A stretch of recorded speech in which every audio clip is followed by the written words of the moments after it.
Oh, Ruj and Moina, please don't forget some pictures.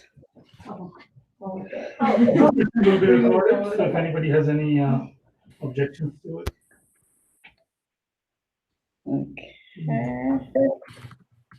Okay.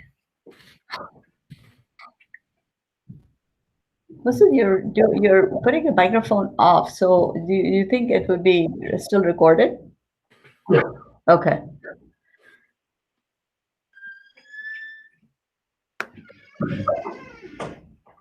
If I have my glasses on, if I'm breathing through this, it fogs it up. We've got to figure out a way to do this. That's the experience. My roommate used to have the same issue. She heard something about like tape or you put tape somewhere. It doesn't do that. Yeah, you have to put your glasses over your It won't because we divert it from this side. Oh, I see. I see. Okay. You just need to know how to do this, right? Yeah. Okay. Dr. Rebecca insists also. She said the same thing. Oh, okay. Okay, guys, so let's get started. Thank you guys for coming over again. We're excited to actually finalize this training program. It was a tough. It sounded very challenging when we first began, but alhamdulillah, we're coming to a close, and we also want to have your feedback, how it went. This is the first time we have really taken something like this as and possibly the only community health worker program in the nation that have combined the three different techniques with the PCOR and the asset mapping and the health coverage, and we are running it on a virtual environment. So this nobody has ever tried this before. So we are embarking and charting some of the territories which are completely unknown as yet to community health. So I'm very proud of all of you guys for sticking around and going through this and being diligent about the whole schedule. And so good job, guys. Very proud of you. Steve Jobs says that 50% of the success is just showing up. So you got the 50% in your pocket. You got it almost, another 30% because you took it. Now the 20% is going to be the hardest part because it's basically thinking through, reflecting on the concepts, and making sure that you do get the concept. Javaria. Yes. Okay, thank you, Javaria. Do you have your laptop or no? Okay, perfect. So we're going to use the laptop when we start the assessment. Okay. So I basically have a couple concepts today that we're recapping and finalizing, and then we would be doing the pre-assessment, and we would be focusing on the dissemination of the PCOR toolkit. So essentially, that's what the grant is. So can you say that, Rahman? You got to recite the dua in person today, alhamdulillah. Can they hear me if I say? Or you want to come on? You can open yours. Oh. This is I think mine is open. Yeah. I mean, Okay. I'll just say it from this spot. Okay, go ahead. So I'll just start the section with a small prayer. أعوذ بالله من الشيطان الرجيم بسم الله الرحمن الرحيم ربنا عليك توكلنا وإليك أنبنا وإليك المصير. And the translation goes, "O our Lord, in you alone we put our trust, and to you alone we turn in repentance, and to you alone in our final return." Ameen. So this is our final duas for this, and I just would also want to let you know that we have hopefully, inshallah, we are thinking about dedicating the project to Sayyidina Hazrat Bilal Raziyallahu Ta'ala anhu. What do you guys think about it? Give me some feedback. And I believe that in order for us to understand, the reason why we are doing that, because he represented an underserved community. And he was, and then he called the Azan-e Bilali. So, it is, alhamdulillah, it's such a beautiful connection there that we have. And we kind of underestimate what they went through back then. And there are many, many lessons for us to be learned from there every single day, how they combat some of the disparities that they came across with. How did they find the solutions? And in their lives, we find the solutions for our lives. So I'm a very, staunch proponent for going back in time and really borrowing from the time. And that's how you embark on the future, on the unseen future. So I would definitely would like to have, if any of you would volunteer to simply write a little piece about how he came up with, or maybe you have some ideas and we all can put together our ideas. That's another way to do it if somebody wants to, because collective thoughts are always what is it? The whole is greater than the sum of its parts. Alhamdulillah, inshallah. So, okay, so at this time, I would like to ask you all to think of a source that you think it's a trusted source that for health information, something that you have come across with, and you know that, oh, I know where you can get help. Do you mean A trusted source?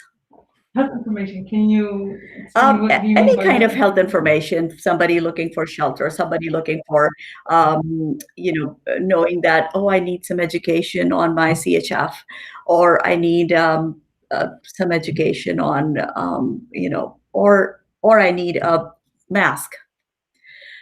Any kind of thing, health information, a product, healthcare service. What would you think of a source? I mean, CMS is pretty good. It gives you a lot of information about Medicare, Medicaid, all kinds of insurance. That's definitely a trusted source.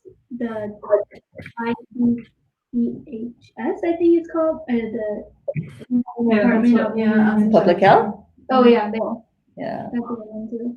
Yeah. WHO, right? And then DHS is also good too. Yeah. Department of Health Services. Pritzker's. Yeah, what do you guys think? Is that a trusted source, by the way? Governor Pritzker's briefing? Yeah. What is it? Black or which one? No, Governor Pritzker, he's the governor for Illinois. Yeah. Oh, yeah. So, he comes up with these, like Trump comes up with this idea. The only difference between him and Trump is basically each one belonged to a different party. Well, you can say Fossey. Huh? Is trusted. Fossey, Dr. Fossey. Oh, Dr. Fauci. Right? WHO? Who? What do you call it? Dr. Fauci? World Health Organization. she said. The- no, the Organization. Oh, who? Yes, Like some of these hospitals, like Mayo Clinic and. Yeah. they absolutely, about- absolutely. But how many of these resources do people know who really need help? Mostly people just like search it on Google, and it's usually WebMD that comes up or something like that. So that much. And these sources are not culturally tailored. So there is a lot of problem with your mom is definitely an authentic source. That you can be sure for. That's right. Integrated into the communities. Yes, those could be good organizations. Definitely. They are trusted sources. And then, okay. Mayo Clinic. So Mayo Clinic, yeah. So what we would like to do, so we see how we are looking at this. So now we want to think in terms of the assets and the, Assalamu alaikum, Hareen. So now if you guys want to move forward this a little bit, so we'll create a little bit more space in there.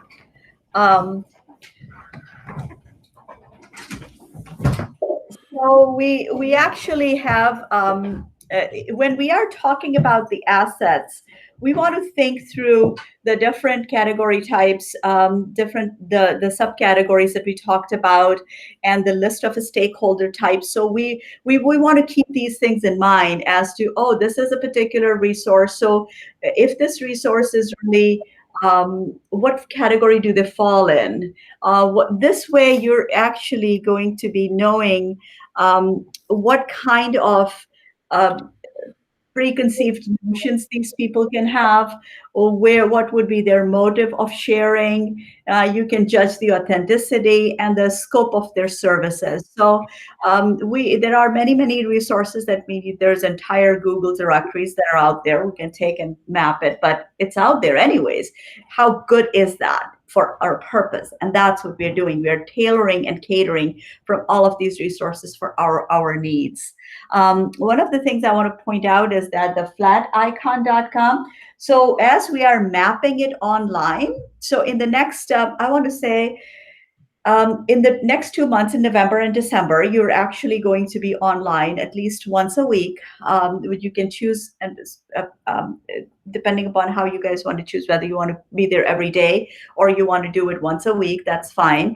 And you would then answer people's questions. You would support all the questions that have come in. So this way you get a feel for what is the community's needs are. How do people respond or react to something which is a resource that we are putting out for them. And this is the initial stages. So we are hoping that in the next 4 to 6 months, this directory would still be building. It's going to be building forever. We know that. We're starting something which would be building, and we can then add to it. So you would be, so we talked about the flat icons, the kind of icons we want to represent.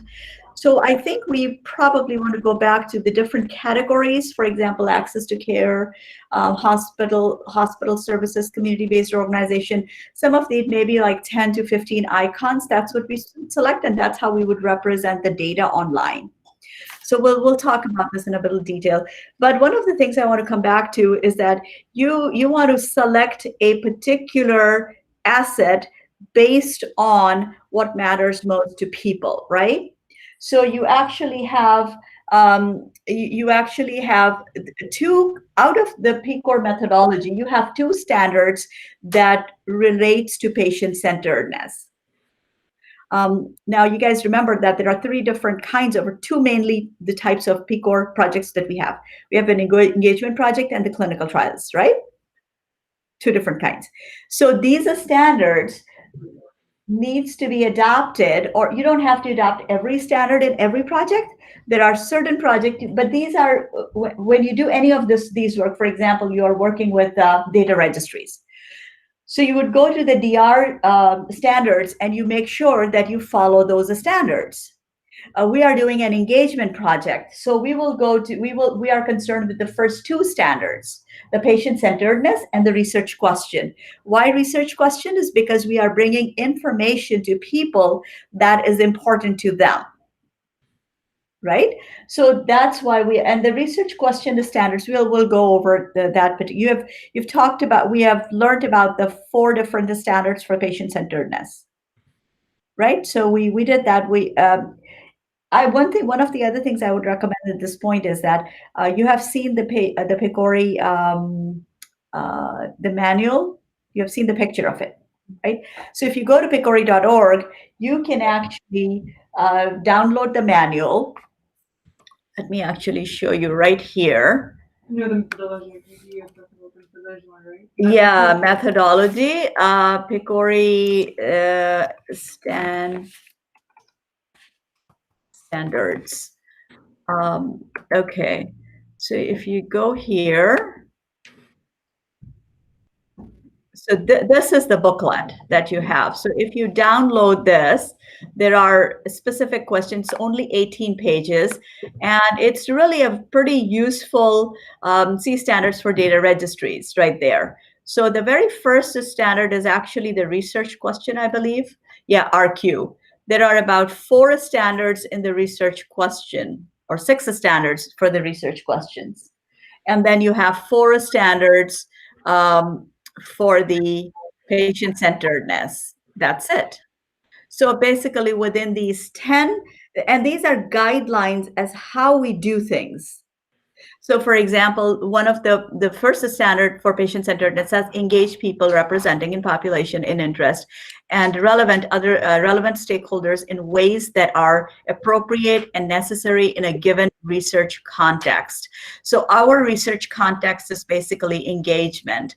And so when we engage people, we have the four basic principles, or 6 principles, which is reciprocal relationships, partnerships, co-learning, honesty, trust, and what was the one? Transparency, honesty, and trust. So we know that we have to have these things, and we start with transparency. So once you put transparency forward, the rest falls into place. So see, instead of thinking all kinds of different options that how we do things, we have a guideline to us, literally a guideline given to us how to do these things. And when you follow these guidelines, things just fall one after another. You just keep on falling. And it's one thing would follow the other. So it becomes very easy to run these things. Okay. So those are the 2 questions. So I want to briefly go over in the next 2 slides about the research question. So the PCOR question comes out in a PCOT format: population, intervention, comparisons, outcomes, and time. PCOT format.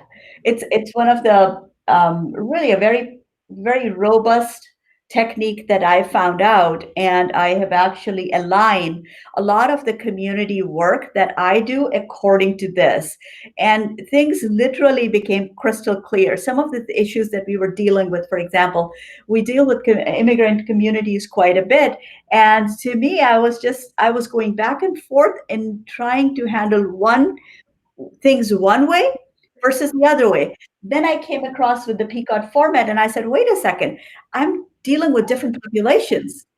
And so as soon as I recognized that, it was very easy for me to tailor my materials to each of the different populations.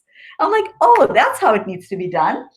And that's how you can use this intervention. What is it that we are doing? Exactly what's the intervention modality? So, and then you're comparing. Comparison is the biggest thing with PCORI, because what it's doing is asking about patient-centeredness. So what works and what doesn't work? That's all the comparison there is.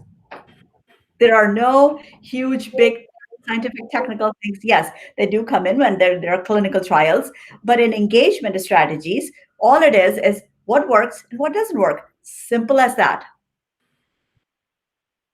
And we just have to accept that, oh, for this particular patient, this thing is going to work. And for this particular patient or population, these things are not going to work. We have to accept that. And as scientists and as medical heads, we just fail to see that. We just fail to see that, oh, this is not going to work with them. And that's the biggest hindrance we have in accomplishing a behavior change. Okay. So when we take this PCOT format in MOS community, we look at the population, MOS community, intervention. It must be for a behavioral change. What is a control group? The comparisons when we do, oh, this works and this doesn't work. So when things are not working, when things are working, if you try it on or if you do a blind test, it would actually give you the similar results, and that's how you know that this intervention is actually a scientific intervention, right? Or a comparison that you would be doing.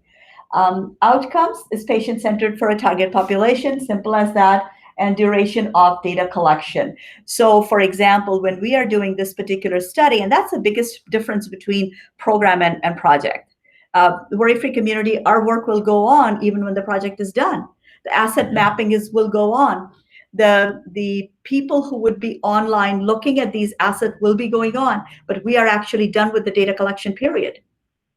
Right? So that's why your work at a particular point in time is so important. It's like projects are like sprinters. You're not doing a long marathon. You're simply doing a sprint. You're being a sprinter right there. You run really fast for a certain time and then let it go. So whenever you are in a project, think of yourself as, oh, this is how I'm going to run for this amount of time. I'll accomplish this and I'm done. And you move on to either a the relaxed phase or you move on to another sprinter phase. It's up to you. So now we talk about, so in this particular population, we know that we talked about, how the different factors, our favorite slide, right? Different health behaviors are going to be. Now, again, health behaviors, clinical care, and I believe there are 5 of these and education is another one. That's a part of it. So education from here, it goes into the health factors data. And that's what CDC has come up with. So as we were talking about whether there are only 4 or more, I believe these are the actual priorities that CDC sets up for us. And then the access to care and the diet and all of that can go on as different categories that we are collecting. So if we look at these health factors, we see that the new immigrants have restricted access to healthcare and lack of information about U.S. healthcare systems. And that falls both into clinical care and access to care. So when we were talking about Mayo Clinic and some of these programs that are going on with the research hospitals, the immigrant population have absolutely no access to it. And then they don't know how the healthcare coverage transfers into some of these, because a lot of these treatments are being paid by their health insurance and being paid by Medicaid, actually. So it doesn't cost them anything. So, you have a lot of this the uninsured population out there that is immigrant. Most of these people don't know that when they qualify for Medicaid under Obamacare, it's free for them. And especially in your community, JJ. A lot of people qualify for Medicaid and they haven't applied for it.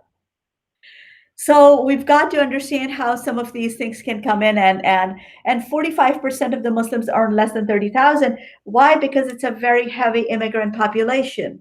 So for the first 10 years or for the first 5 years, definitely, when you are not citizen or not eligible for citizenship, you don't get the Medicaid, by the way. Right? So you have to get Obamacare. But with Obamacare, now you have an option because you have really, the government will give you the tax credit, no matter what your income is. So most often the people who fall into a certain percentage, the federal poverty level, their premiums are $0. They don't pay anything on a monthly basis. They may have a little bit of the co-insurance or the deductible or the out-of-pocket, and we actually have a funding source, or we got a grant this year from Imana that provides us where we are able to help out people on their monthly premiums, or we also help them out with their deductibles and maximum out-of-pocket. So they are Zakat eligible. Those folks are actually Zakat eligible, so you can even support them that way. Next year, we are opening that fund up for everybody. So if anybody wants to donate Zakat to that fund, they can actually do that. And then the religion impacts healthcare decisions and Islamophobia, and we have seen it. Dr. Padela's work with Kleinman's theory and all that really shows that, right? Now, these are some of so how do we get ourselves in tune with what are some of the maps that we need to put up, right? So we look at the list that comes out from eMarch, and we say that these are some of the topics where people need to, or we need to collect assets for, right? So we were right here. These are some of the basic, the disparities. And now how do we connect with those disparities? Because we ask, or we bring to them, these are the assets. So we cater our assets towards these topics. That's what we collect in the first place. For example, interpersonal trauma, we really don't know of any assets in our community that deals with that. Lack of Islamic bioethics knowledge, substance abuse is becoming a big issue, and we have found out that within even this community, it's coming out to be a big issue, even though this is relatively heavy Muslim population, and a lot of the parents are very religious oriented. So, but we have no clue in our mosque exactly what the prevalence is. We hear here and there that, and when something just blows up and from a tipping point, that's when we hear it, oh, it's a big problem. But then every time it's hush hush. So how do we deal with something like that? Right? So those are the assets we want to, and we know that if it's online and people can go in and search for it, right? We know that these are the amount of searches that are happening online. So we can collect that data saying that as substance abuse came up 30% of the time in the searches. So people were looking for it. That's how we know that that's a problem in the community. So alhamdulillah, we are getting to a place where we are designing the infrastructure to collect this kind of data automatically. So you guys don't have to sit down and tabulate it. None of us need to do that. It'll automatically be happen. We simply go out and promote the patient-centeredness. That's what we would focus on, inshallah. So these are some of the communities. That's the extent. These are the actual places where I put the mosques in. Those are the actual communities that we are focusing on. So we have the north side of Chicago where Andy is, in Chicago North, around Elston, and the MEC, the Morton Grove Mosque, is not too far from there either. We have one in Rolling Meadows, ISNS, the Islamic Society of North America, ISNS, Islamic Society of Northwestern Suburbs. Thank you. And then that's us over there, right here. Does it show? Yeah, it does show. Okay. And then over here, this is the Bolingbrook. No, Bolingbrook is right here. What is this? This one. Oh, HRF. Bridgeview, no, HRF actually, yeah, the Bridgeview and the Humanitarian Relief Foundation, and that's Wasan's community right here. And here's where Jimmy's community is at. So basically, we have Abdul Rahman right here at the MSI. We have Andy and Jimmy. I'm tagging you and Andy both because she's on the north end, and Jimmy, you're on the south end. So I don't have another person from that area, from that location. And you guys probably know the city. You have lived in Chicago, right? For some time. Huh? A little bit. A little bit? Not okay. Where are you mainly from? South suburbs. South. Calumet City. Calumet City. Okay. So even further south. Okay. But I believe since you both are in the city of Chicago, so your resources are going to be shared. So you would know because City of Chicago has, for example, the food depository they have. It works up across all those. So Andy may have a different office and you may have a different office, but the resource is the same. So I think those would be very good. And Dr. Rebecca's organization, Pastors for Peace Corps, is actually is running a pretty large project in the South Side, all the way over here. So we would be partnering with them, or you guys would be able to use the resources that they bring to the communities as well. So inshallah, and then Mehreen and Javeria, you guys, we need help right here. We need help at ISNS, MSI. We need one more resource. We need 2 more resources for HRF. We are set with between Asim and Wasan, and we need the Bolingbrook. So we have ISNS and Bolingbrook. These are the 2 that are pretty much left on their own, but whoever wants to pick out. The reason it's important for you to pick out a mosque is because you need to connect to the representatives and the aldermen and those kind of folks too. So you're going to have a presence in that community. That's what we are looking for from you, right? So we have these connections as well. They they have heard about our community, they have heard about this.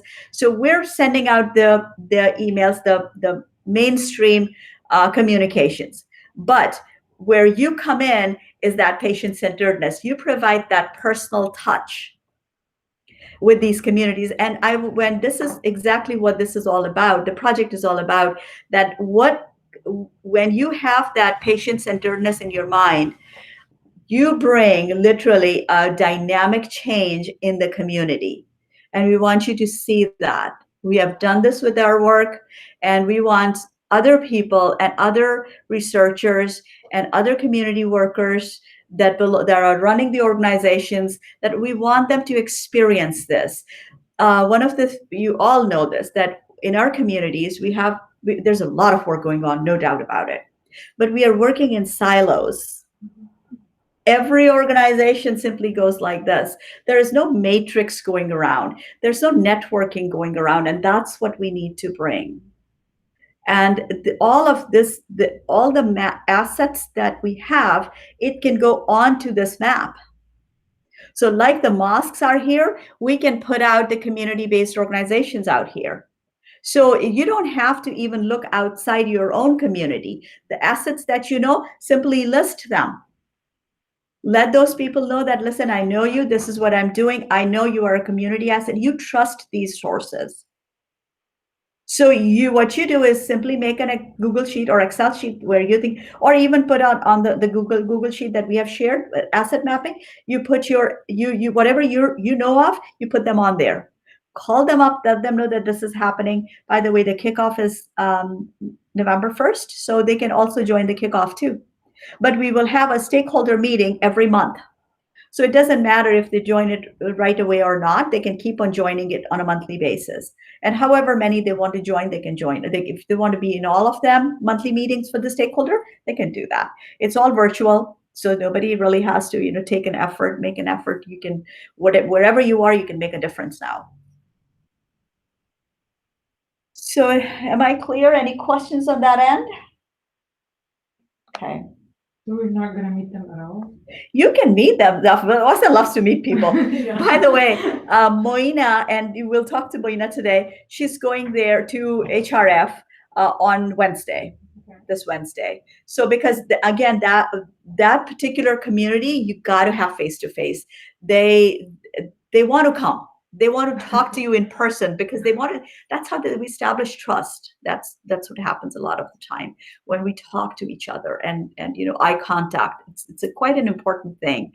My husband is actually in hospitality, and he was telling me that they are trained for these things because in hospitality with hotels, you encounter brand new person and they need to be able to trust you right away like this. So he says we are trained at 50 feet, or you can wave. At 30 feet, you got to say hello. At 20 feet, you got to establish eye contact.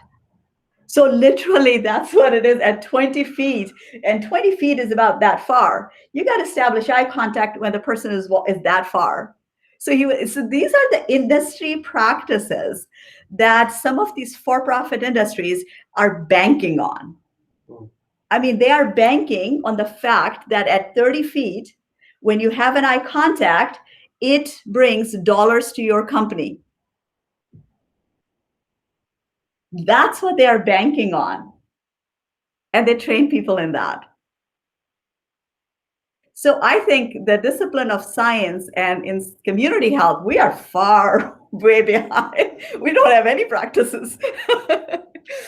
So that's what we are trying to establish here. But the good part is that the beautiful thing about this is that this is a ground floor opportunity for all of us to actually establish a best practice. And that's what we did when because PCORI was founded 10 years ago. That's it. So for PCORI, for translational sciences, and how the community health discipline is coming around with patient-centeredness, guys, this is the grandfathering opportunity. We are sitting out on, think about it, 20 years ago, when I got married, or 25 years ago, we did not have the way we have computers today. We did completely. Today we have these in this world. We have COVID weddings that are happening online. So you're meeting and greeting people that way, and so we didn't have it back then. So things in last 25 years, things have really changed tremendously, tremendously. So and we're never going to go back in time. So we need to come up with these set methodologies that really makes a difference. And they need to be like this lightning speed. And again, I would highly recommend that the speed of trust for everyone to go through that. You can also listen to it. It's an audiobook too. So with PCOR project, you have these three phases: planning, conducting, disseminating. So basically now we are going into the conducting phase of it. We're doing outreach, we'll be doing town hall. And in the June with the conference, we would be disseminating these results. We are seeing that, you know what, we wrote down the Mosque PCOR toolkit in eMarch. We took the Mosque PCOR toolkit. Based on that, we ran this project with establishing the community health worker presence in the communities. And I'm really finding out that this particular community health worker role has to be more of an apprentice role. And it should be specific only to people that are your cohort. That's how, and it should be made possibly for a 1-year training. You guys get trained and you are moving on to another jobs or whatever you are moving on to, or maybe, you know, higher degrees, and you get this experience out, you put it on your resume, you get a publication out, and you move on to the next step. So this particular role really, and we can impact health disparities with this particular model. I'm very confident about that, inshallah, because we're also layering that with the project management methodology, right? So so in conducting actually belongs to executing and monitoring and control. So that's what we are doing there. And then the dissemination is closing with the conference, but we are taking the entire community with another commencement. And we are looking forward to have a community advisory board. Because as of now, how many of these boards exist? None. Throughout the United States, with all the work that's going on in healthcare sector with Muslim communities, there is zero community advisory board. And that's why we are going all over the place. That's why we are in silos. If we have this and have an independent oversight, I think we can go a lot farther. So the components of the dissemination plan is basically, you know, there are 5 basic components that PCORI, and this is again from the PCORI toolkit. It's a D&I toolkit, dissemination and implementation toolkit that PCORI has. It's their product. So you'd see that you're going to say that this D&I is about 250 pages long. Say, what are they talking about in this? But my God, every single step is laid out. So you're engaging the stakeholders, you're developing a process, you are designing a multifaceted dissemination strategy, and you're actually defining the goals for dissemination and choosing dissemination tactics. So we've done all of these. What we are doing is, so we know what we are disseminating, which is the PCOR toolkit. We got the asset mapping to disseminate it through. Now we have engaged the community. And you have a multifaceted dissemination strategy. So we got the community health worker research model here with you guys. Now you all know about this. You have never known this a month ago, right? You've increased your information and knowledge tremendously on this aspect. So now and each one of you is going to talk to whatever your communities are. Not only that, then you would be doing a town hall. That's another facet of it. Then we would be doing a conference. That's another. So it's a multifaceted dissemination strategy. See how we just designed this project? And you can design your own projects. You can take a PCORI project saying that, you know, PCORI has a model for doing. That's what Dr. Rebecca was talking about yesterday. That Pastors for PCOR, they have taken up or they are trying to the healthy heart and the hypertension population. And they are trying to bring a behavior change in that population. So now they are trying to take a PCORI's best practice or a toolkit from that, or a result from a PCORI funded project, and they would take that and they would implement that. So they're disseminating the results. I don't know if it's a DNI grant or not. I don't know the details about that project, but that's what I understood of that. Okay, so see how each one of them, and then you define the goals for dissemination. So we would say that we are doing the town halls because we are bringing in the policymakers, we're bringing in the hospital administrators, and we are bringing in the patient stakeholders in it. We're going to talk about the conference. It's a national conference. So we are taking the multi types of stakeholders in there, right? And then the tactics is actually in person, or how exactly we would do it. Conference, it's a tactic. Town hall is a tactic. Virtual Virtreach is a tactic, right? Okay. So again, when we go through the dissemination goals, we would say that the goals have to be actionable. It has to be relevant to the community. It's generalizable. So we work with all of that. The different smart strategies. What would you call it? Criteria. So there is a goal criteria, which is actually it is producing knowledge. So with all of these tactics, with the training, with the town hall, with the conference, we are producing knowledge, and we are disseminating this knowledge. Relevant to the community. It is relevant to the community because they are now into, because it caters to their culture, caters to their language, and generalizable. So unknown knowns and known unknowns become known knowns. Now we're going to let everybody know that, listen, when the imam says that you need to go get the screenings done, they are 80% or 70% more effective than when how many people do we know at the masajids, at the khutbah time, they come up and they make that announcement?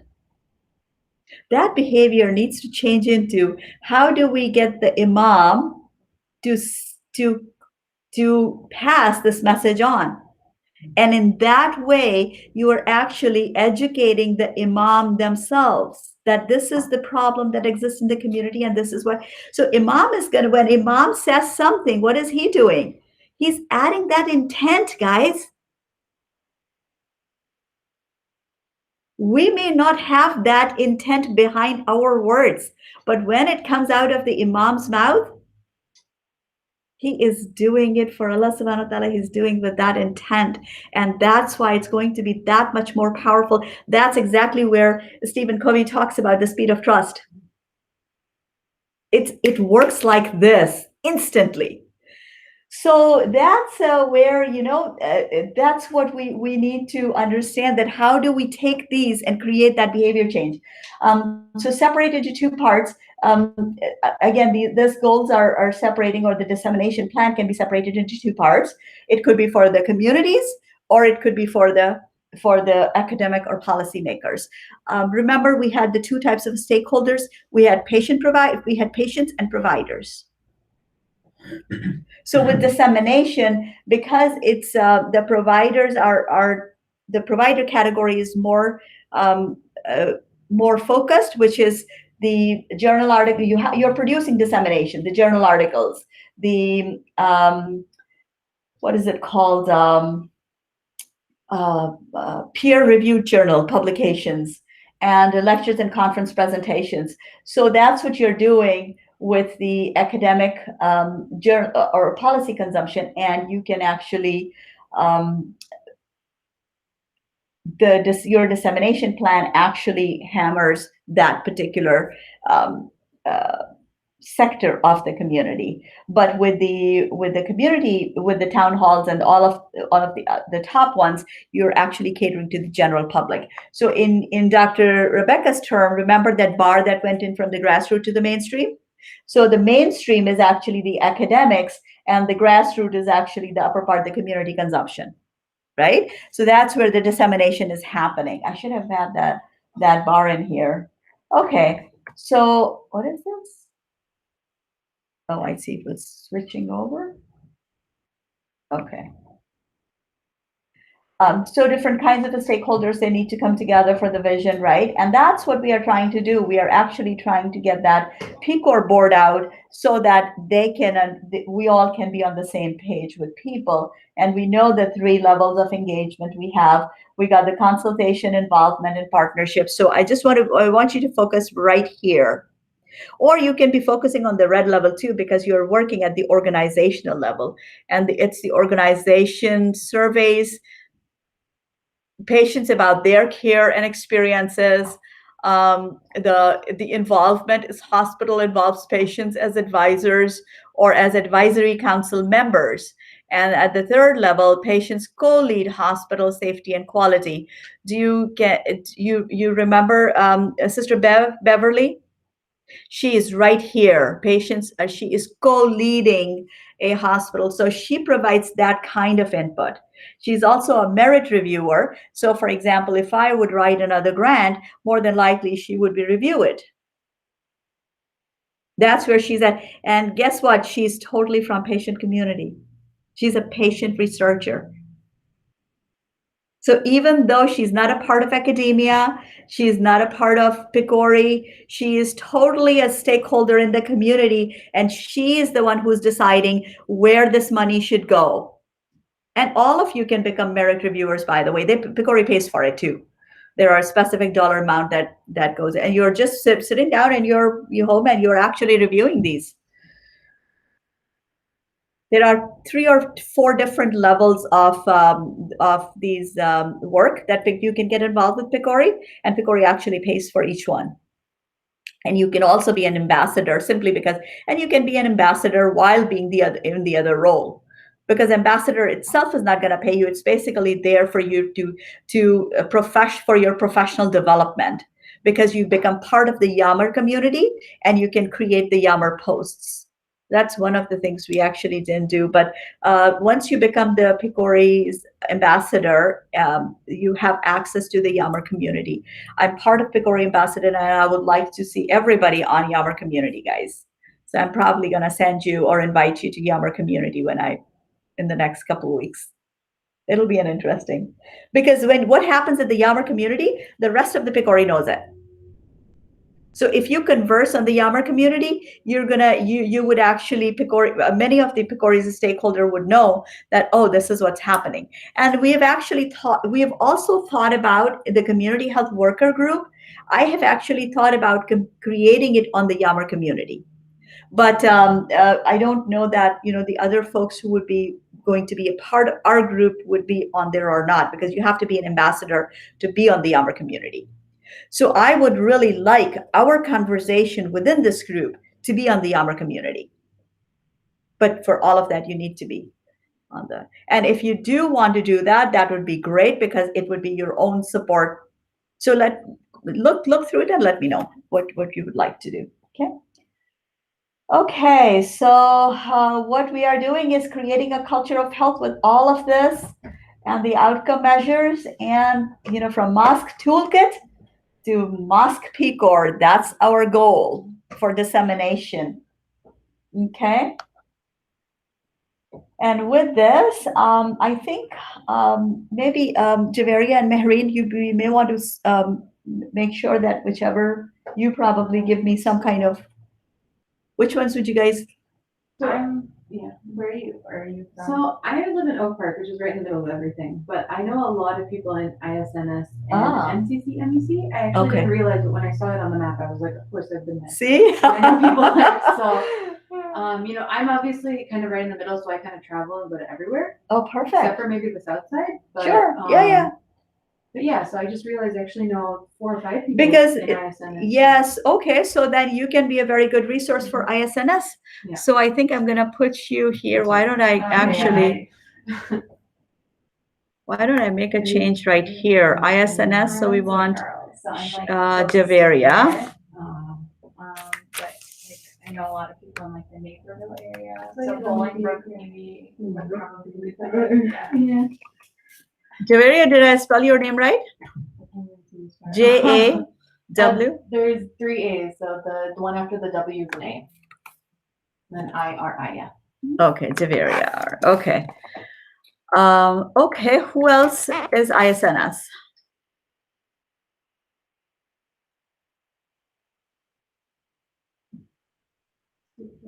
Maureen, you're right here. Yeah, I'm like right? literally down Okay. 64. So I'm going to put you here. Okay.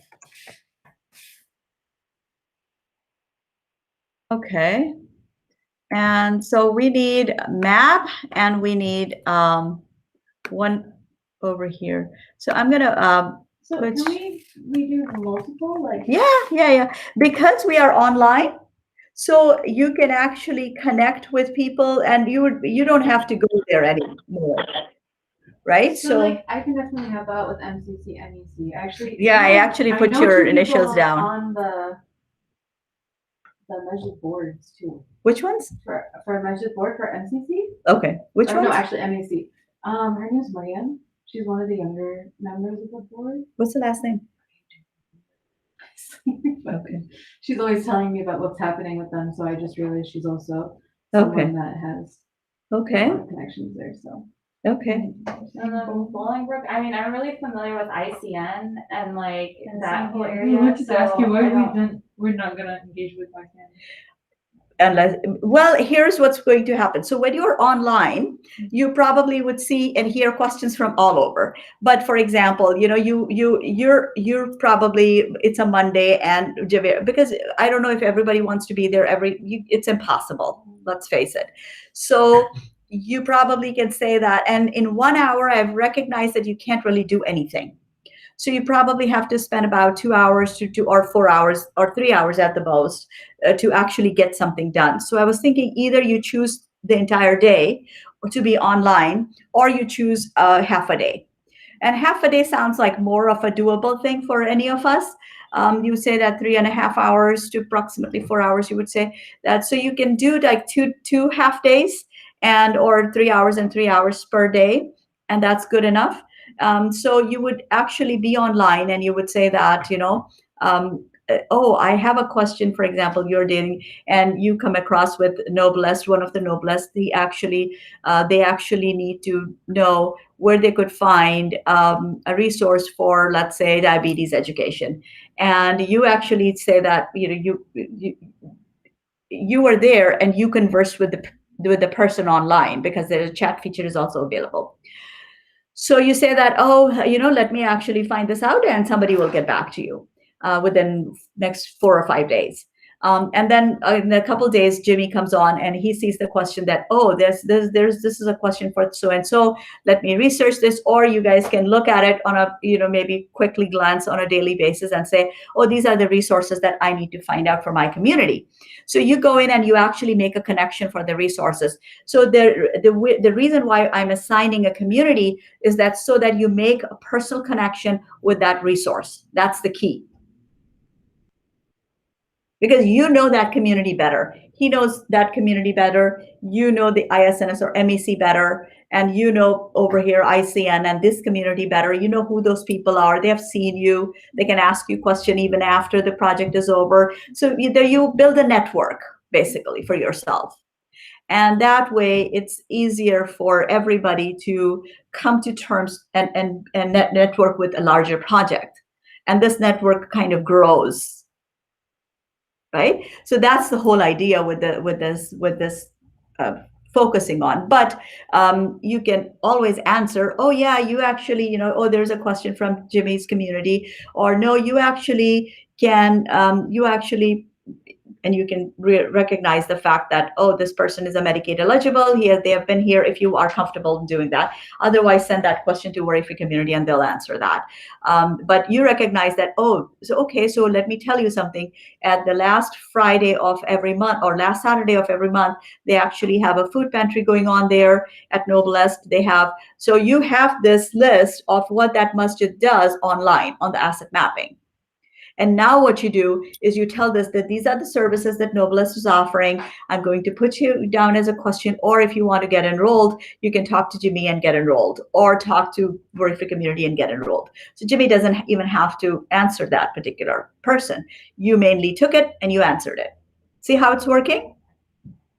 So online, you're dealing with everybody. Whatever you can answer, you answer. If you can't answer and it requires the personal connection for another resource, you pass that question on to that responsible community member or responsible cohort member.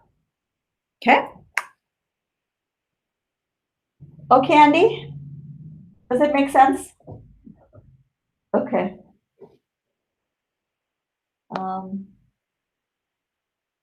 Okay. Oh, so Bolingbrook. Yeah, I'll probably take it as You well. want to take Bolingbrook, Asna? Asna, you have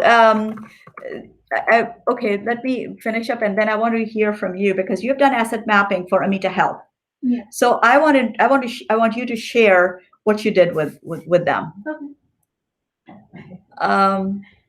Do you guys want to share? I think you're talking about No. She sent Saying also. Yeah, Oh, so I can. Yeah. Yeah, I live just 10 minutes away from Bolingbrook and know the community pretty well, so I can also help with Bolingbrook. Oh, okay. I live around like the ICN, Ogden, Method, and all that. Okay. Yeah, a lot of my family also lives there, so like it's. You're a bull between. Everybody from Bolingbrook. So at ISNS, who else can do ISNS? I have Javaria, and I need one more person there.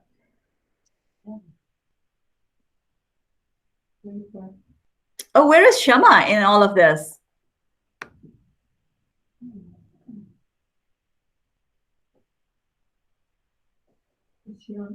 Because we actually need at least one person as a primary, because I do recognize that all of you bring in a different level of expertise.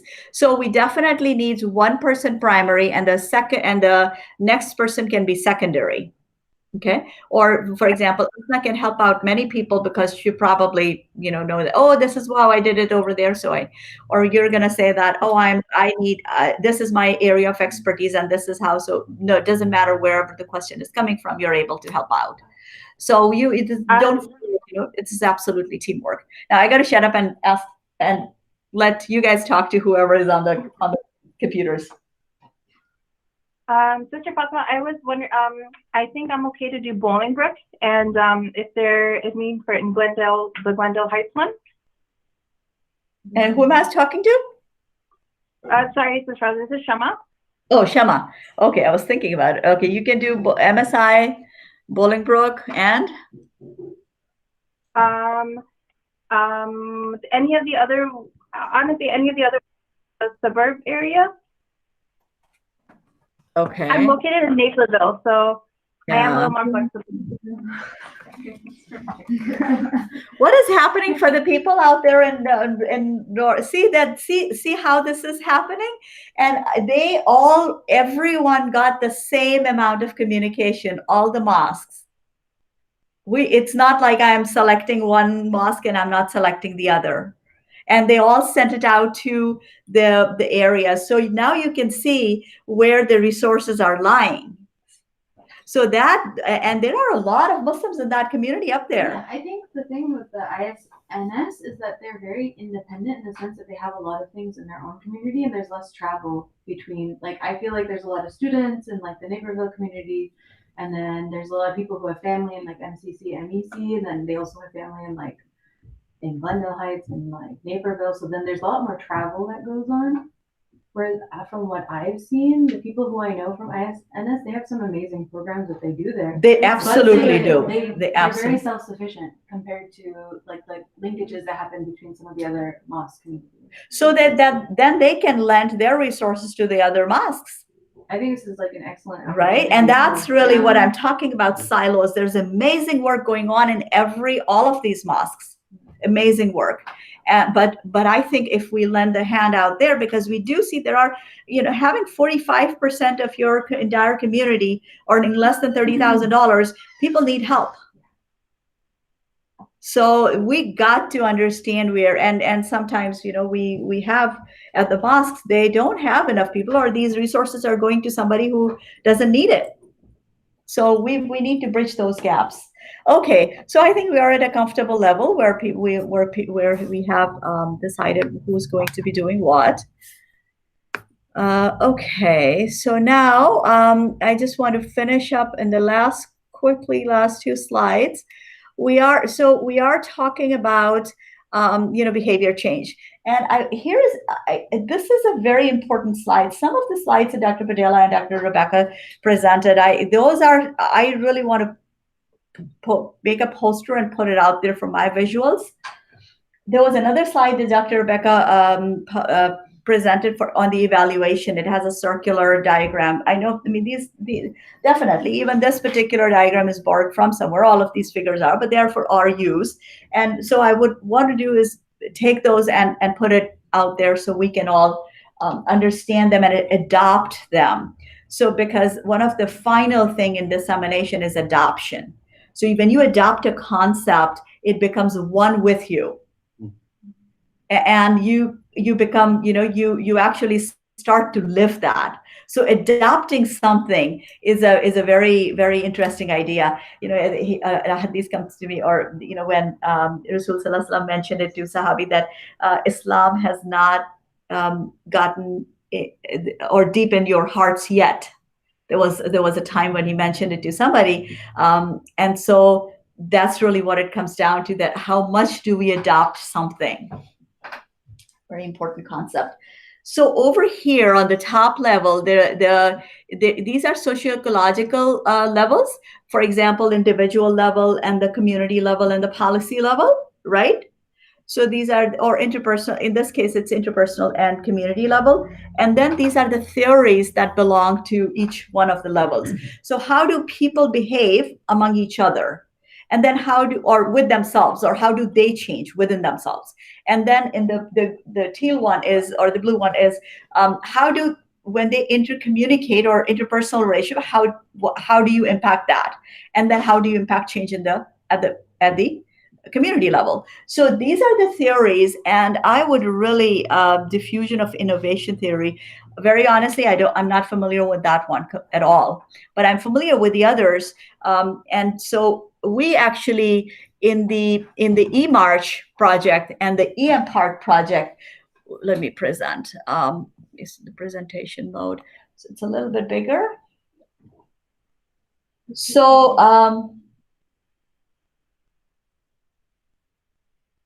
it's a little bit bigger there. So you have these individual level, and you have the interpersonal level, and you have the community level. So these theories right there, the health belief model, actually the Kleinman's theory, Dr. Padilla presented. So that was that theory of planned behavior. I'm gonna show that to you a little bit. And stages of change and trans theoretical model. That's a very interesting theory, and I would like you guys to explore that more. But it talks about how ready the individual is. And then the social learning theory, behavior is explained in three ways: as dynamic, reciprocal theory, in which personal factors, economic influences, and behavior they continually interact with each other. So you can, once you understand these theories, it's very easy to actually make a change. And one of the best part is that, how when you deal with community members or public, it becomes easy to be irritated, or you get frustrated. Why don't these people understand? When I first began the community health work, that's how I was. I'm like, I'm here with 20 volunteers and 2 people show up. Oh, I was furious. I'm like, why am I getting furious? And then I receive calls later on from the community members that, we really need help. We knew that you were going to be at such and such place, but we didn't know we could be helped. Like, what is this? Why didn't you come and show up your face? I was there. So it was, but when you read these theories, that it never bothered me afterwards. I said, okay, I know what went in and what do we need to do to make a change. You just keep on doing your work, and that change is going to come forward. Because if you hammer it in the right way, that nail will not be crooked. Right? So, okay, so theory of planned behavior, we actually used it in the eMarch project. We are using it with this particular project. This is one of Dr. Patela's favorite theory.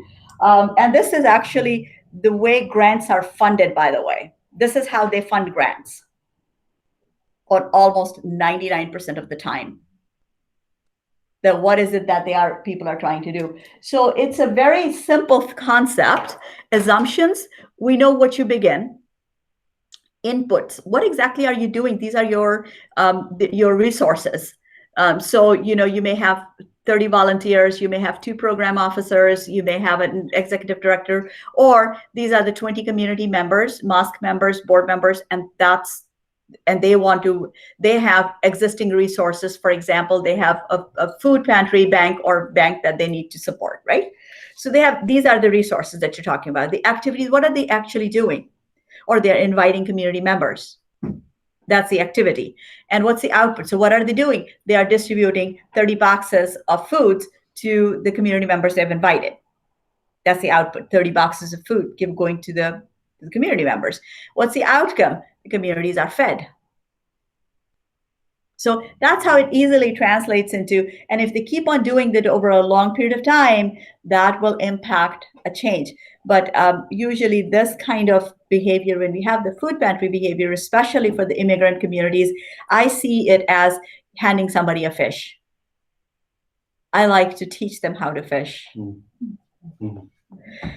So we are using theory of planned behavior, and that's what our focus would be. So now let's go to this particular. So this is, I will share this online as well and individual ones too, but this particular link is how you're going to be building up the assets.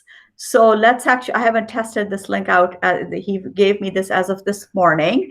So let's see, I want to say Muslim Society Inc., right?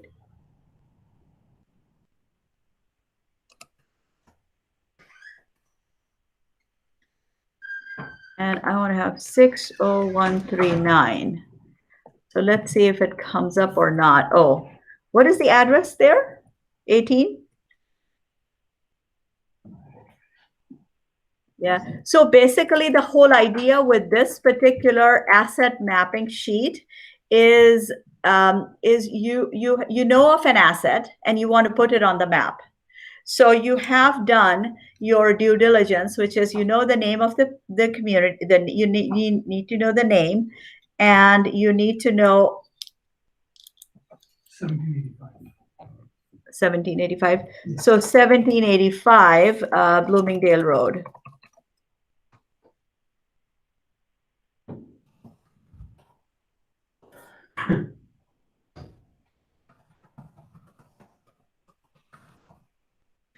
This is not working, Masood. Okay, it actually does pulls up, but I don't want. We're putting too many parameters here. No, it shouldn't be putting this. It automatically defaults to that, by the way. But it pulls the phone number from there. It pulls the website address for the Muslim mosque community, and over here we can put down the languages. So I want to say Urdu, Hindi. So these particular ones are actually already embedded in, so it would actually pull in as a tag. So over here, services is, do I have religion? What do I have? Oh, so here's where it comes up. So I believe, and we can, so see social and economic and advocacy. So this is what we would talked about with our map right here.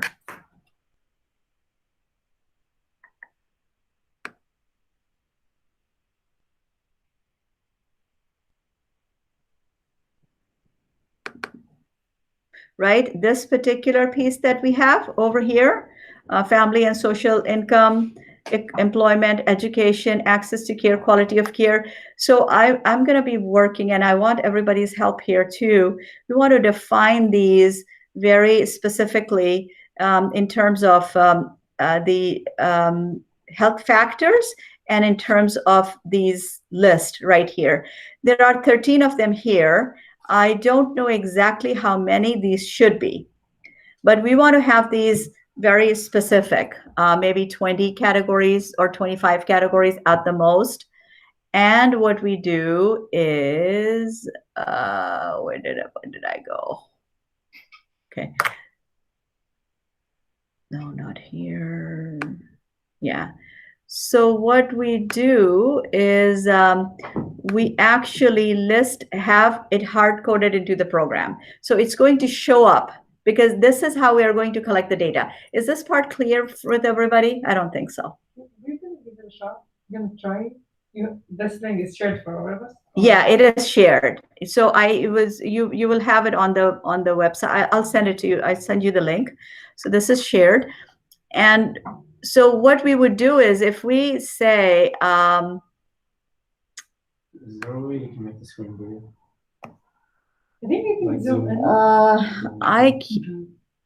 This or this? Oh, yeah, I think I can. So, but I can't see what I'm doing. So immigration and advocacy. And I said, so here I want to add a description that this is a mosque. Okay. And then I want to say add asset. So this will actually add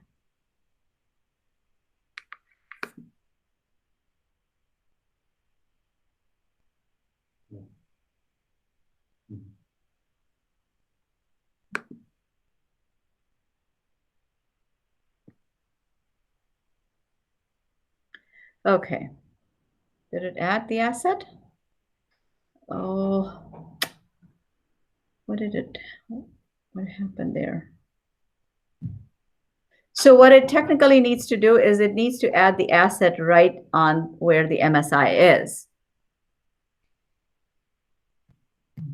Mm-hmm.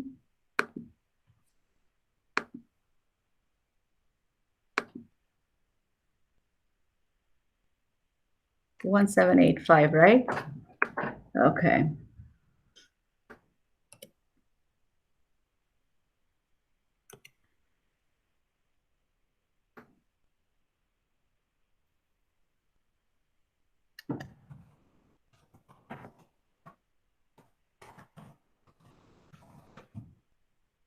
Okay.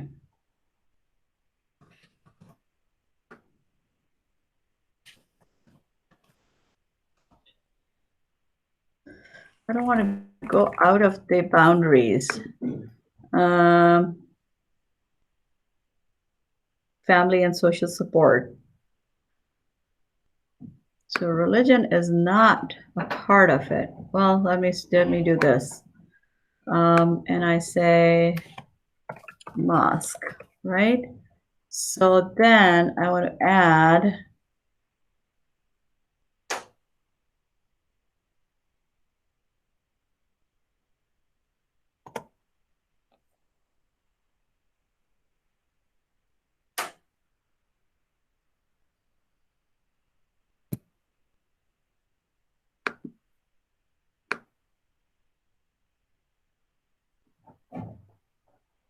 where did add asset go? It was right there, right? Yeah.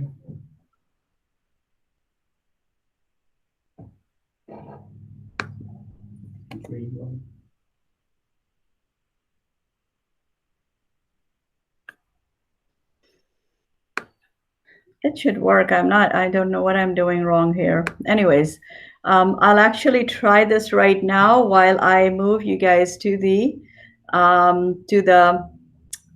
what's it called? Assessment. So I know you probably have an assessment sitting in, and Nabil, did you get a chance to send the assessment? Yeah, inshallah, everybody, at least all the CHWs should have gotten it. I sent it to their email. So do you guys want to see if you have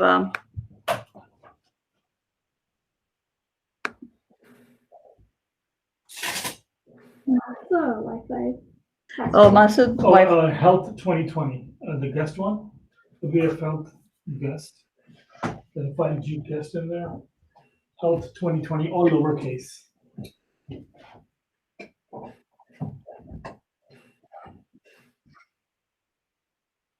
this can have some.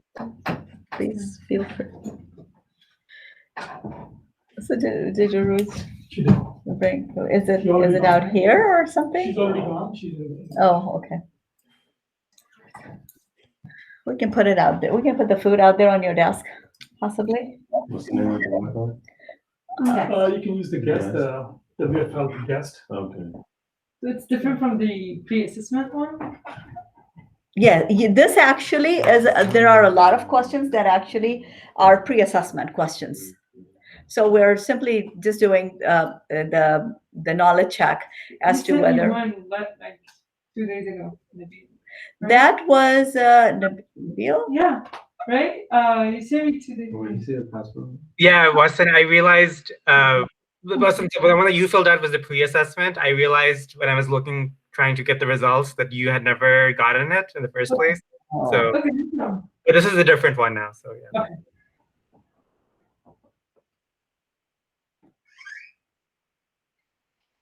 So Nabil, you have everybody, right? Asna, Wasan, Javeria, Mehreen, Abdurrahman, Jimmy, Andy, Meherdeen, and Shama and not Bilal, but Shama, and I'm forgetting one more person. Asim. Yes.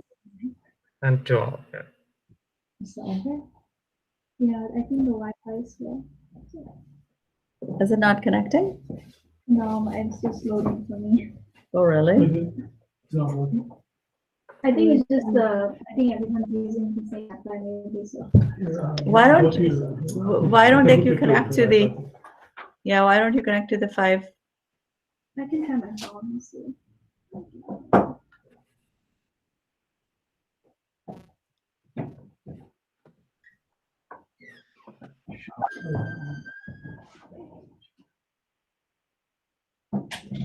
What does option 1 mean in the survey? In what? In the survey, please. Oh, Nabil, do you want to send me the survey too? So I'll just take a look at it. Sure. Thank you. I think it's my mistake. Yeah, good now. This one?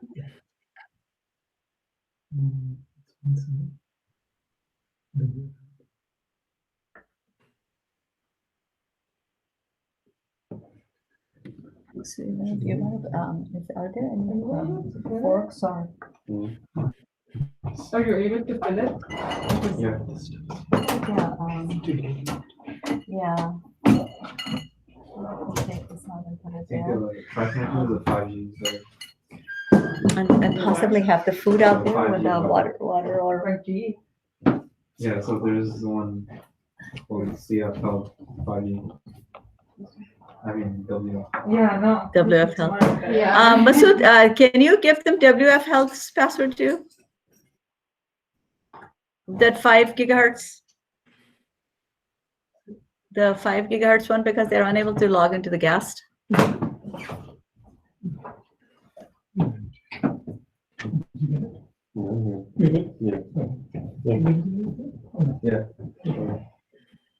You get it all right. Which one? Which so we connect to? Try to work with Xfinity. Guest or the account. Okay. What is the password? 17 WF Health 0.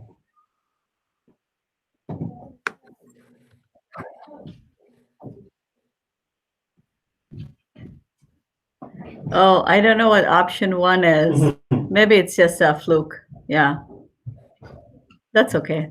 You can disregard that. Do we need it mean anything, Nabil? No, probably, right? No, sorry. Yeah, I'll leave. That's okay. Don't worry. Yeah. And then the age and then.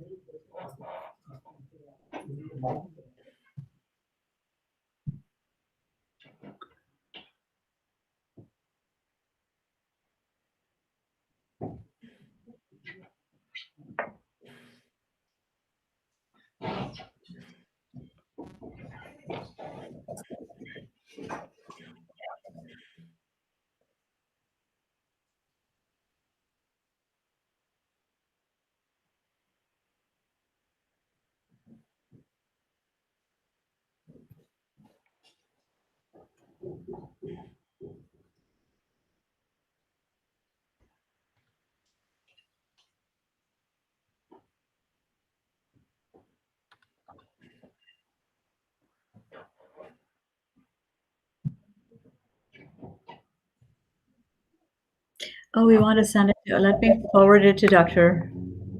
Rebecca.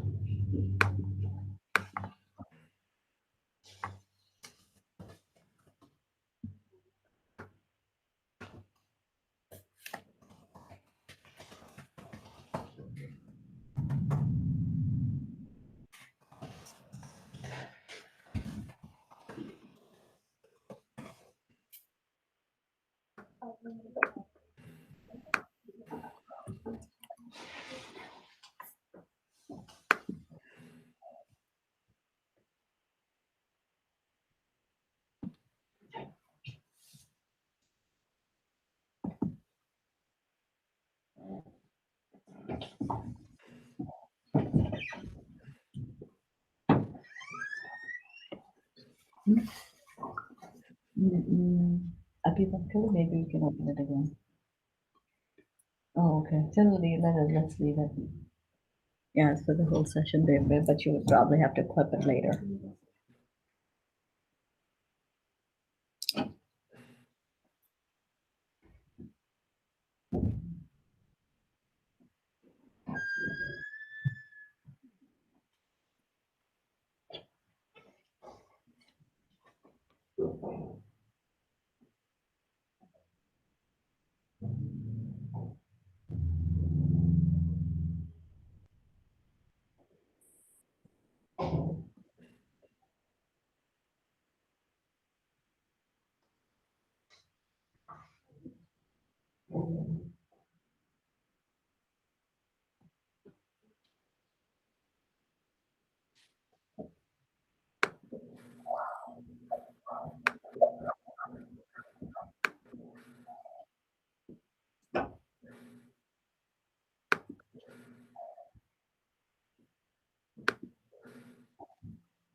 बहुत अच्छा go on.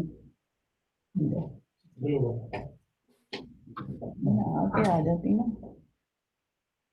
तो उधर से आ जाओ ना by the door or something.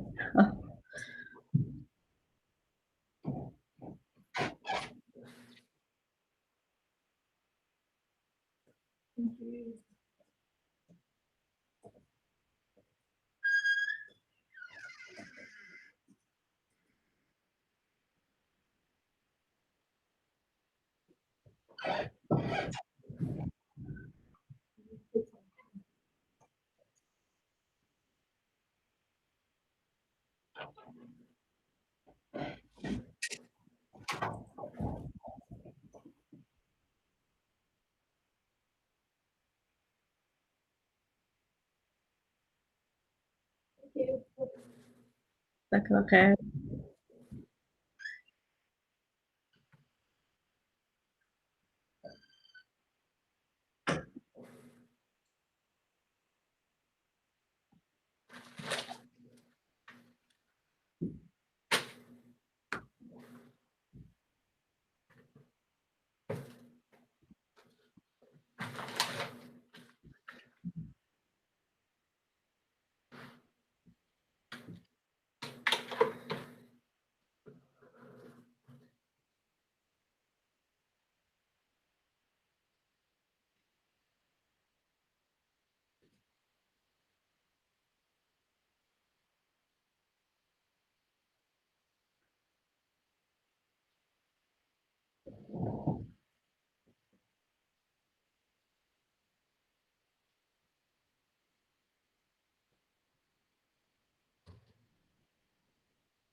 Hold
on. Yeah, if anything, I can show the website too. Oh yes, absolutely. So I want you to. All done? Yeah, you want us to open our laptops or something? No. She's gonna show. Asta is going to share the website. Let me actually. And you can just go to The the Amir House website. presentation. It's there. No, I want you to share it.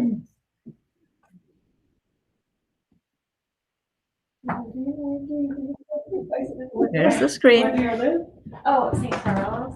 It's like down, it's like maybe 25 minutes west of here. Okay, and yeah. Oh, okay. Yeah. Oh, like, I don't know. is everybody done online? Yeah. Have everybody finished their surveys? Our grant. Yeah. Yeah. Next to the center. Oh, okay, yeah, I'm like super familiar. My core art teacher is actually And like Meher is still working. Oh, Okay, let's actually give some time. Yeah. Okay, we give a few more minutes to Meher. Who else is doing Shama? Okay, Shama is also working. And, oh no, Andy is working, doing it on her phone. Okay. Okay, we'll let us know when you guys get done so we can move on to the next small piece, the last stuff that's left. Oh, look at this, health food transit. So they categorize it in 3 different ways. Yeah, there was a lot of categories that they did. It shows on the bottom too. Oak Brook, Oak Park. Oak Brook, the other one, okay. Yeah, Oak Park is like near Forest Park, like the end of the blue line. Yeah. I used to go to, rotation, and then San Bernard. Okay. And it may take time for her. In the meantime, if you guys want to grab the food, please. There are bathrooms downstairs if you guys need to use it. Do we have hand sanitizers are out there? There should be one over here as well. Okay, and food is over there. Please help yourself. We're gonna. Okay, it's Andy is working it on the phone. Yeah. And so I'm kind of thinking that it may take her a few minutes to finish up. Listen, and I'll have you meet Moina. Yeah, I wanted to say sorry for her because she was waiting for me.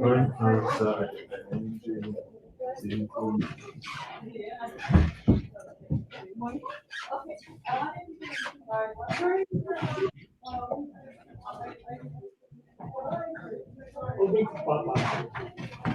I'll leave the pop here. So whoever. I'll put it on the table. Okay. Water ones are here.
I just didn't mean to forget to get it out from there.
Sonic, is this your coffee? Oh, is this your coffee? Yeah, go ahead. Sorry, Brother Message. I was just trying to say that every time I'm trying to submit it, it keeps refreshing and clearing out all my answers. So, because I'm trying to do it from the phone. So I don't know if maybe Brother Nabil can resend me another link. Okay, I can try and do that. Sorry, who is that? Who is this? This is Shama. Okay. I'm not sure if it's because I'm doing it on my phone. Okay. And but the same email address is good. Yeah. Okay. All right. Let me just send it again. I mean, you don't have to like finish it right away, but let me try it once more, and see. Okay. Thank you. I appreciate it. Okay.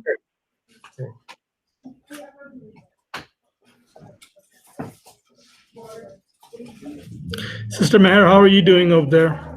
You need... I'm on my last question. Oh, okay. Yeah.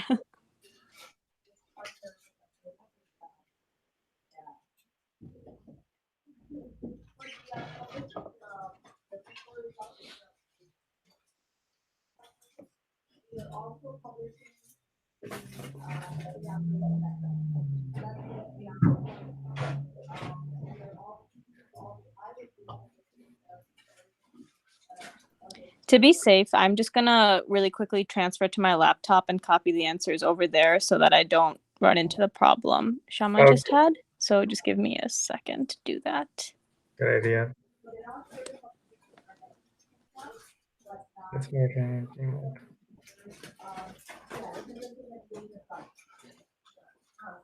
All right, Shama, I just resent it. Okay, Jazakallah, thank you. I haven't received it yet, but I'm sure I should in a minute.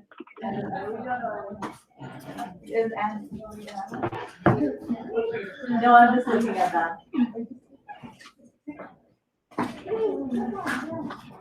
How are you doing, Andy, over there? I'm done. My computer is just stuck on the presentation screen, so I can unmute pressing space, and that's it. Oh.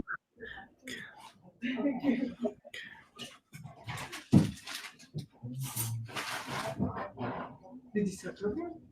Did you start your speech? Oh, no. No? Okay.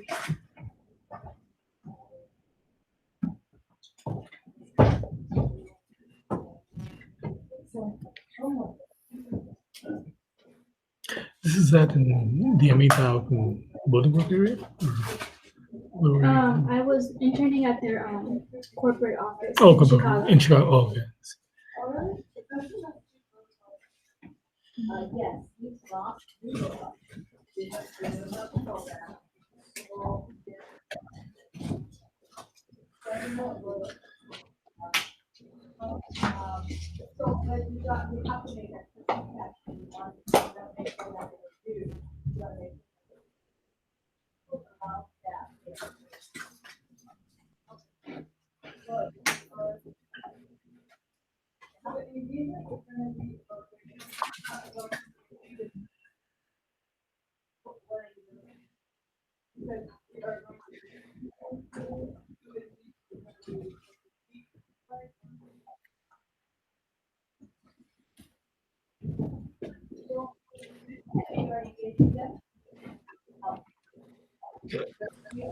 Okay, I just sent in my assessment.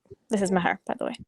Okay, great. Yeah, it just confirmed that it came through. Okay, great. Thank you. Sure, thank you.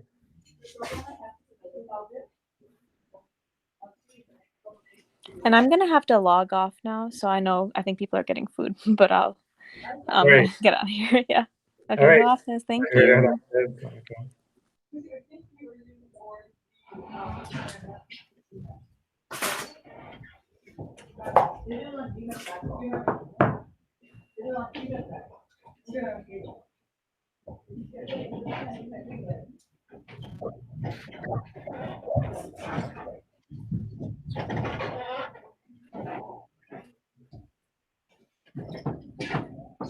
Assalamualaikum, everybody. Sorry. This is Moina. Just wanted to introduce myself to you guys. Welcome. We really appreciate you guys being here. Hopefully you're enjoying your food. It's beautiful outside today. Yeah. Yeah, I was very scared that it's, already winter started. I don't like winter. I don't either. Yeah, I don't know why I'm still in Chicago. Well, soon, inshallah.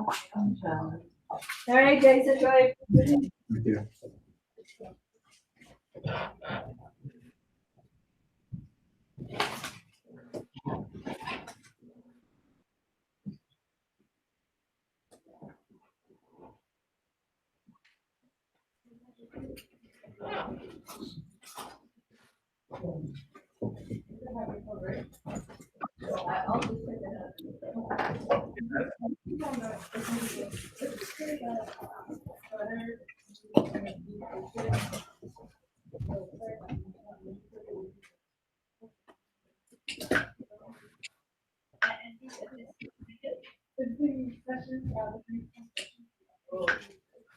Oh, that's the one I was waiting for that.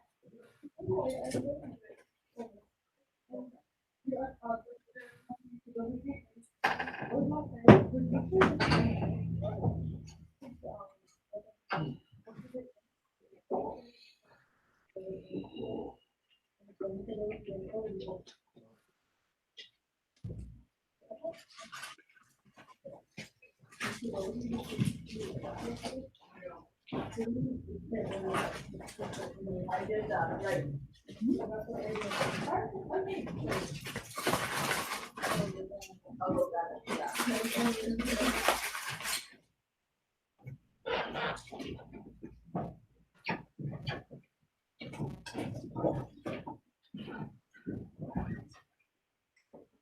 Everyone's done with it? I think so.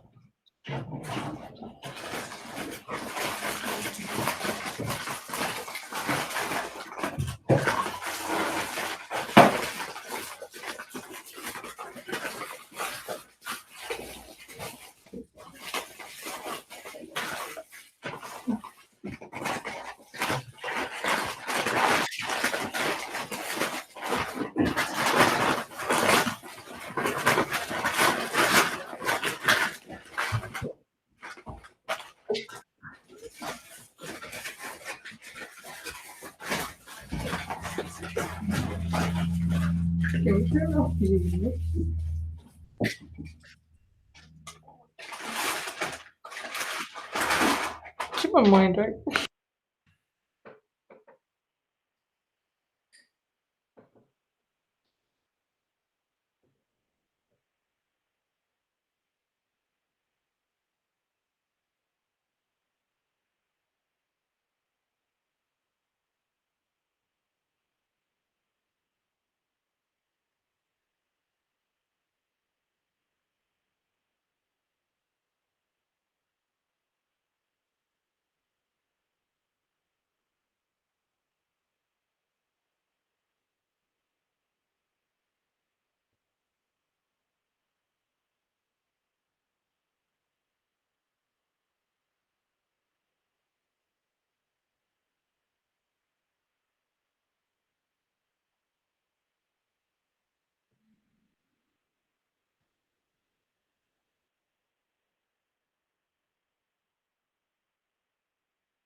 Thank you.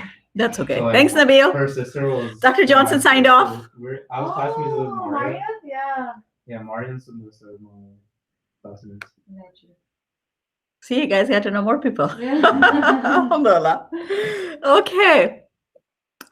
So basically what we want to do is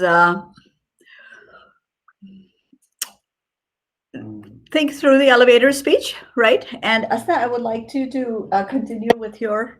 Yeah. Do you have? Are you done? Yeah. Okay. Okay, I'll just be brief about it, but so I interned at Amita Health, and so my job was there was a project that I did with the executive director of community health. So I was working under her, and so my project was I had a two-part project. One was just to identify resources for communities, and then the second one was to also train the community members into using this social services platform. Adoption. Yeah. And so the whole outcome was basically to do a in-person training just for the community members to put their programs into this website. And so basically you just search it up. Oh, so the community members are putting their programs by themselves. Yeah. Okay. So you can just search up any zip code. I don't know, 6. Someone give me a zip code. 515.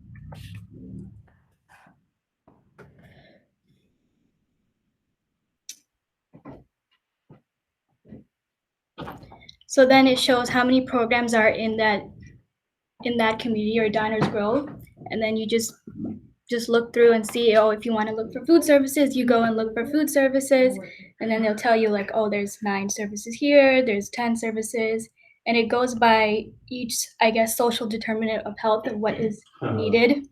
So if you want goods, transit, health, money, they have done it that way as well. Education, work, and legal. And then these are like the keywords as you were searching it up on the services. So these are the keywords that you can put in the services. So people need it. Like if you want a bus pass, there's 3 programs where they offer bus passes. And also these are all these organizations are either free or reduced cost services.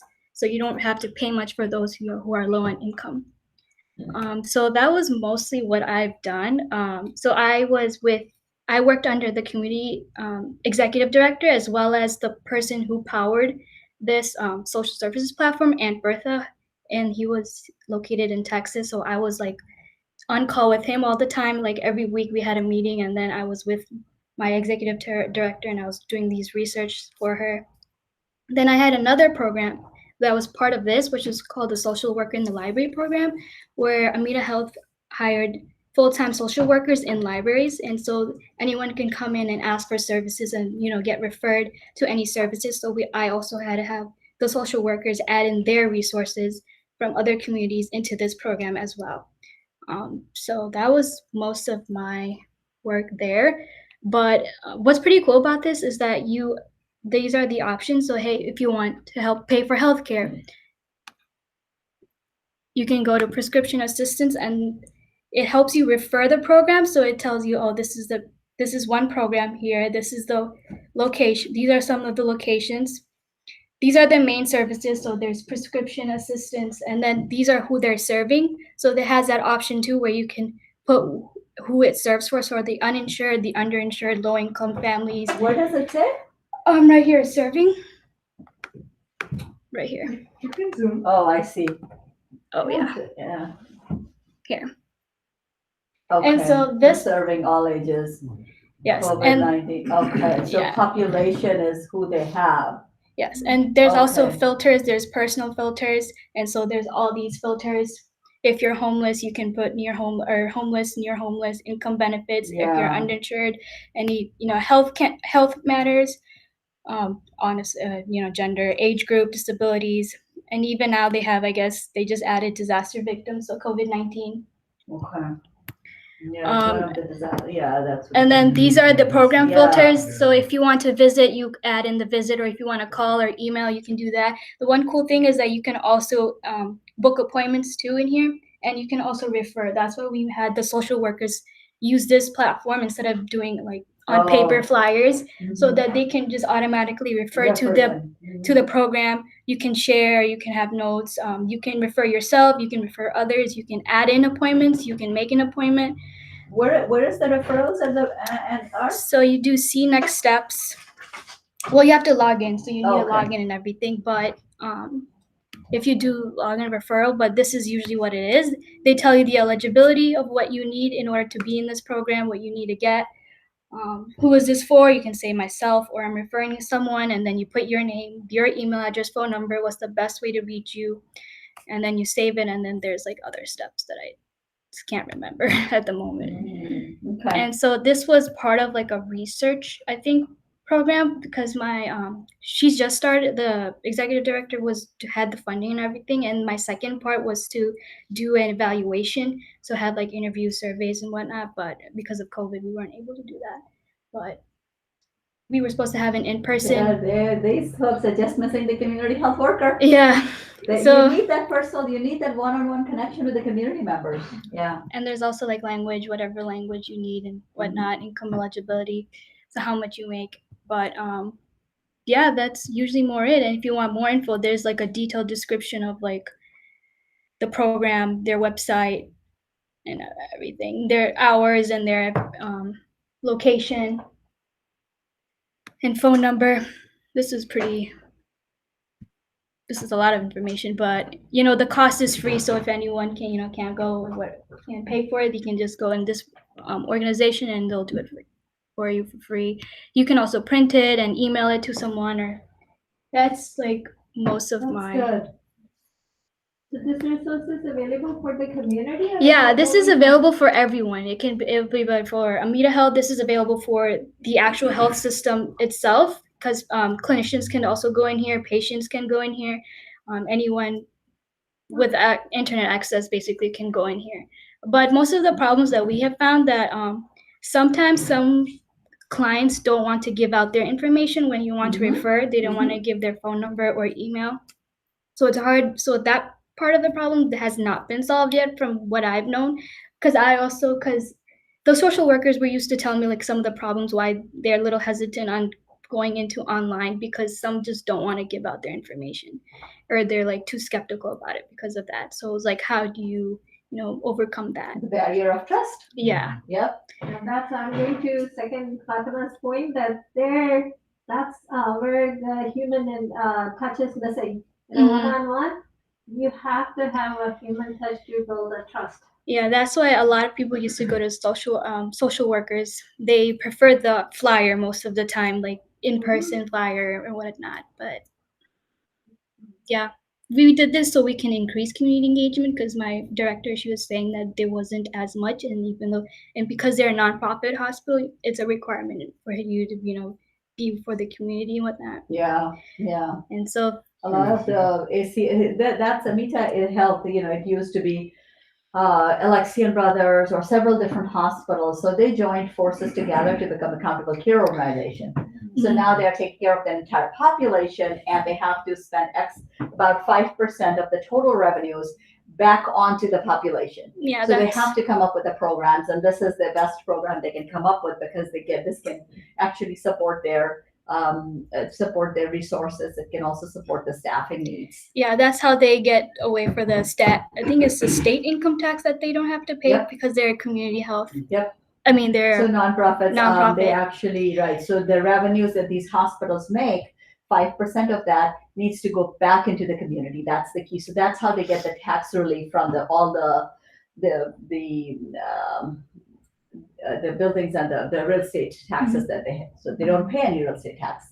Yeah, and then my other project was I was doing a community health needs assessment for Kankakee, Illinois. So I was just updating their demographics or any of all the health factor information from the census. I was just converting the data into the Excel sheet so they can run that. Unfortunately, the health departments of county and even as much as Chicago Department of Public Health, they really the way they work with a lot of the nonprofits is they will give them Excel sheets, or basically they just said that this is an Excel sheet. When you get done, you actually return the data back to me. So Yeah. you input all the data into the Excel sheet. We say you send the sheet back to them, and they have interns that they get from universities, the PhD interns basically, and they are the ones who actually transfer that data onto some kind of a system, and then onto the SAS or to run the statistical system. And from the statistical system is actually goes into the health atlas, that kind of thing, or the big data. So there are many, all of these things are broken right now, but infrastructure like this, or what we are trying to do, hopefully we get there too, would actually help bridge that data gaps. And all of this data is now needs to move into data registries and data networks. And that's what all of us are trying to do at the same time. So if we can pretty much, if every community does it, then it would come out, the entire country would be on, their data would be online, basically. And that's where we need to be in order to have a solid healthcare system in place. Till then, it won't happen. So, and nobody knows how long that's going to take. No one knows that. I have a question. So I know earlier you were saying something about how we'll know what the community's needs are based on the hits that like certain resources get. So is that like the ultimate goal of this project? Like there's going to be some way to track like say childcare services or something like that's a need, and then you're going to try, like, is that kind of good what question? You're saying? So very good question. She was asking me, she was like, I need to know yes or no. So basically the goal of the project is, this is an engagement grant. Okay. Its goal is to engage the community. That's it. Okay. However, what we are doing is we're using engagement tactics is the asset mapping. So the asset, once we have a resource like this, we also mentioned that we would want to know how many people got engaged. So that is the grant deliverable. But for our community and for our needs, I think it would be really nice to know what is happening in our community, so we can actually support their needs. So I think while we are doing that, the data is on our fingertips, and we can actually. And that's what I was telling Wilson too, that there are many opportunities with this entire project where you can take a little bit of pieces of information and actually even write another paper for it. Okay. So again, Dr. Johnson mentioned that you can use her or connect with her, whatever you need, ask her questions. She has all kinds of different answers. She's a very good writer too. And if you want to co-publish a paper with her, you're more than welcome to. And Dr. Padilla, he's a different story, I'll tell you that. He's very rigorous in methodology. He's gonna drill you down for 15 minutes with the questions, and you're gonna say that, oh my God, I don't want to publish. But what comes out is really something, yeah. But his take on he's not a social scientist, he's a total scientific head. So his projects have a methodological rigor to it. So any other questions? What's the name of this website? You can just search up Amita Health Community Resources. Amita Health Community Resources. So you can just use this as like a resource. Sort of like, yeah, absolutely. I can't think of the word right now. But I mean, you can like do what they did here, like food, housing, then like because these are the actual categories that we are looking, and I think you're right. They probably have it down to health, money. Yeah, these are all the. They have it down to like help pay for car, help pay for gas, bus passes, even like those are something subcategories. Yeah. So even like very specific needs. Yeah, our subcategories are also coming out to be detailed. So I have shared the asset mapping, the Excel sheet with you guys. So whatever you think that these are some of the categories in our communities that you want to put it on, you can put it on there. So from here on, we have an open enrollment begins November 1st, and we also have our kickoff meeting on November 1st. This kickoff is basically for the mosque community, so the mosque community knows who you guys are. They where they're at, and they can have So we will have 2 meetings on our ongoing basis. We will have a stakeholders meeting, which is this particular one, and we will have a meeting among ourselves. So I'm thinking maybe in the month of November we may have 2 meetings. But we also need to set up a schedule for the online presence, which starting November 1st. So November, December, January, February, those 4 months, you would be online, and you would be basically either pick a day. So I'll create a Google Sheet again with everybody, whoever wants to put it. So half a day is a good thing. I think it's probably 3.5 hours approximately. That's what it's going to turn out to be. Yeah. Okay. Okay, very good. And Bilal is actually probably would be coordinating a lot of this, inshallah. Inshallah. Anything else, guys, who are on the online with us? This meeting ran really far, way far from our original. Okay. Okay, thank you again with everybody. Thank you so much for everybody's time. Jazakallah khair for your time as well. Assalamu alaikum. Assalamu alaikum. Did you do